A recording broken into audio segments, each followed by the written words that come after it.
आज हम Bhagavad Gita chapter 12 devotional service के श्लोक नंबर 1 से कवर करेंगे। तो उसके तरह पहले मैं संस्कृत में श्लोक को पढ़ूंगी, उसके इंग्लिश ट्रांसलेशन को देखेंगे और मीनिंग को समझेंगे। तो चलिए शुरू करते हैं। अर्जुन उवाच इवाम सतता युक्ता ये भक्तास्त्वां पर्युपसते ये चापि अक्षराम अव्यक्ताम तेसाम के yoga वित्तमा। Arjun inquired, which are considered to be more perfect, those who are always properly engaged in a devotional service or those who worship the impersonal Brahman, the unmanifested? Arjun ने पूछा कौन ज़्यादा सही है, जो आपको आपके शरीर वाले जो कृष्ण रूप है उस रूप से पूजते हैं, आपको डिवोशनल सर्विस करते हैं वो, या फिर जो निराकार रूप से आपका साधना करते हैं। श्लोक 2 श्री भगवान उवाच मयि अवस्या मनो यैमं नित्यायुक्ता उपसते श्रद्धाय परयोपेतास्ते मे युक्तता मामतः। The Supreme Personality of Godhead said, those who fix their minds on my personal form and are always engaged in worshipping me with great and transcendental faith are considered by me to be most perfect. जो भगवान के personal form मतलब उनके कृष्ण रूप से उनको साधना करते हैं वो सबसे ज़्यादा परफेक्ट होते हैं। श्लोक 3 to 4 एक क्लब किया हुआ श्लोक है, इसको हम पढ़ते हैं।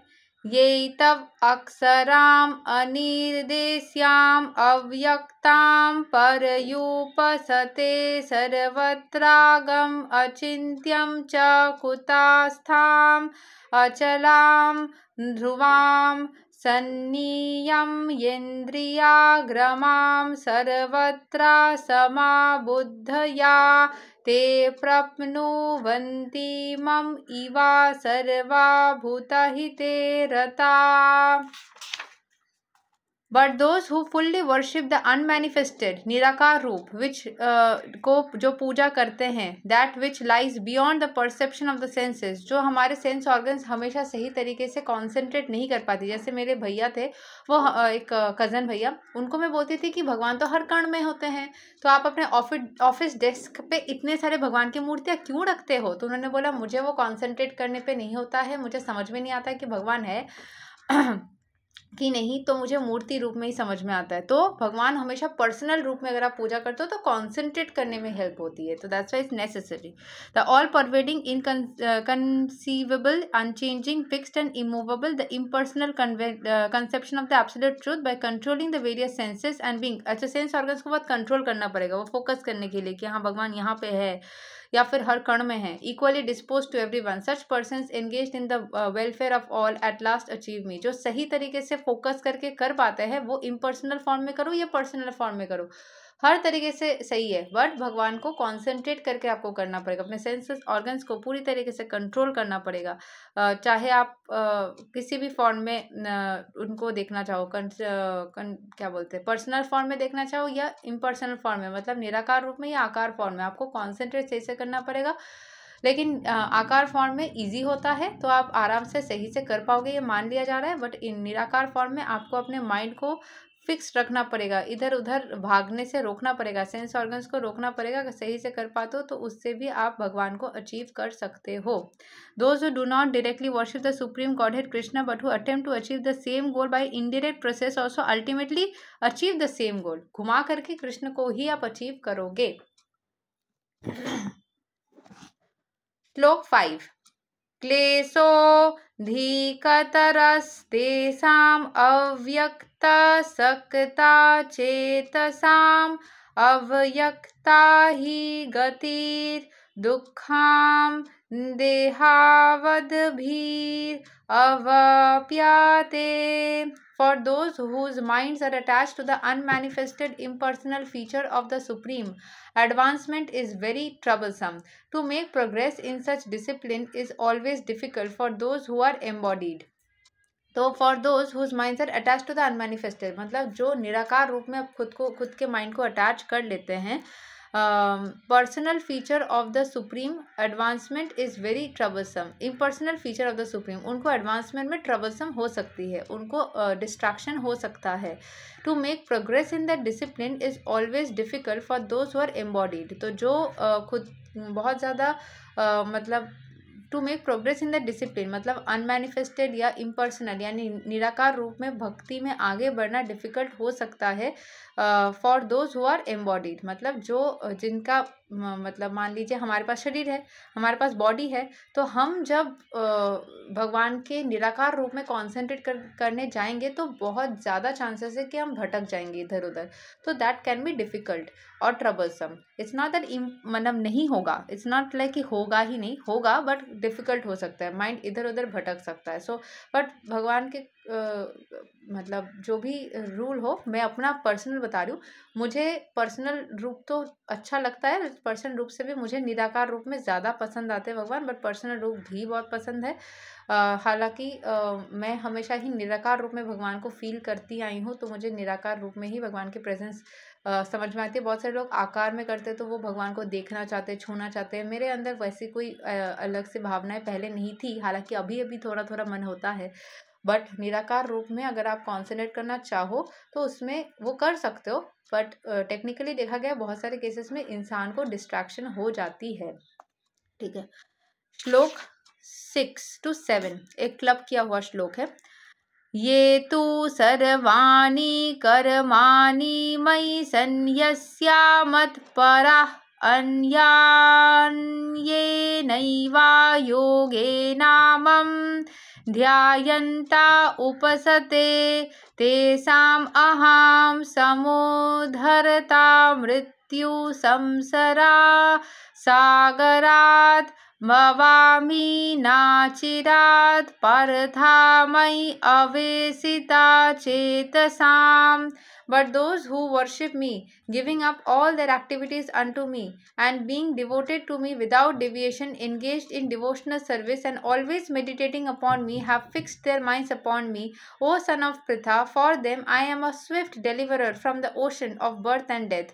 तो जो भगवान के ऊपर पूरी तरीके से अपने फोकस को बना के रखा हुआ है, जो इधर उधर डेविएट नहीं होते हैं, जो पूरी तरीके से इंगेज्ड इन डिवोशनल सर्विस, खुद को पूरी तरीके से डिवोशनल सर्विस में इंगेज कर लेते हैं, एंड ऑलवेज मेडिटेटिंग अपॉन मी, भगवान के ऊपर पूरी तरीके से मेडिटेट करते हैं, हैविंग फिक्स्ड देयर माइंड्स, वो पूरी तरीके से भगवान के ऊपर अपना माइंड फिक्स कर लेने के वजह से भगवान उनको मृत्यु और जन्म के इस साइकिल से मुक्त कर देते हैं। श्लोक इसी में कुछ एक्सटेंडेड श्लोक्स हैं, जैसे वराह पुराना में बोला जाता है न्यामी परमाम स्थानाम अर्चीर आदि गतिम विना Garuda स्कंधाम आरोप्या याथेच्छाम अनिवरिता। The purport of this verse is that a devotee does not need to practice Ashtanga Yoga in order to transfer his soul to the spiritual planets. The responsibility is taken by the Supreme Lord himself. He clearly states here that he himself becomes the deliverer.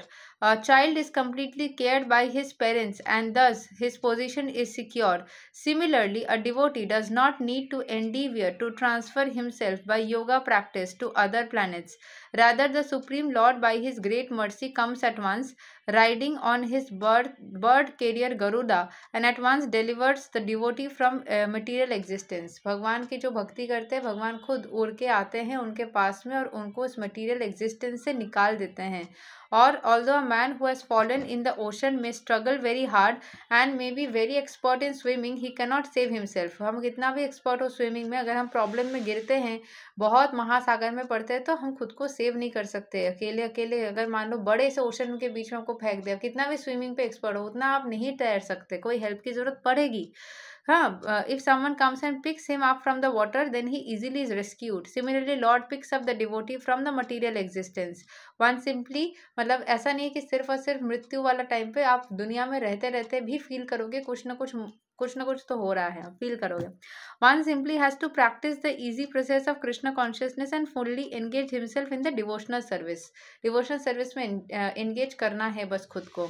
Any intelligent man should always prefer the process of devotional service to other paths in the Narayaniya. This is confirmed as follows. या वै साधना संपत्ति पुरुषार्था चतुस्तया न तया विना तद अपनोति नारो नारायणाश्रया।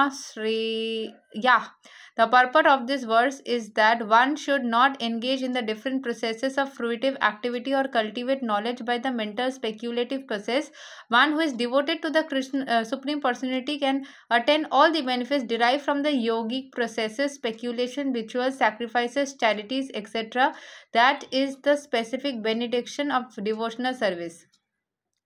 तो किसी को भी इस पर्पस से बोला जाता है कि this one should not engage in the different processes of fruitive activity. खुद को अलग अलग प्रोसेसेस में एंगेज करने की ज़रूरत नहीं है, अलग अलग बहुत सारी चीज़ें करने की ज़रूरत नहीं है। सिर्फ अगर आप भगवान श्री कृष्ण के रिचुअल्स में, उनके सैक्रिफाइसेस में, योगिक प्रोसेसेस भगवान श्री कृष्ण को ही जब अगर आप सिर्फ मानते हो तो जितने भी योगिक प्रोसेसेस, स्पेक्युलेशन, रिचुअल्स करने से जो आपको अच्छा फल प्राप्त होगा वो भगवान श्री कृष्ण के डिवोशनल सर्विस से ही सिर्फ प्राप्त हो जाएगा। सिर्फ अगर आप चैन करते हो हरे कृष्ण कृष्ण कृष्ण हरे हरे, हरे राम राम राम हरे हरे, इसको करते रहोगे तो आप खुशियों को प्राप्त कर लोगे। डेस्टिनेशन आपका जो है, जो जहाँ पे आप जाना चाहते हो वो आप आसानी से प्राप्त कर लोगे, भगवान को प्राप्त कर लोगे, भक्ति को प्राप्त कर लोगे और खुशियों को भी प्राप्त कर लोगे।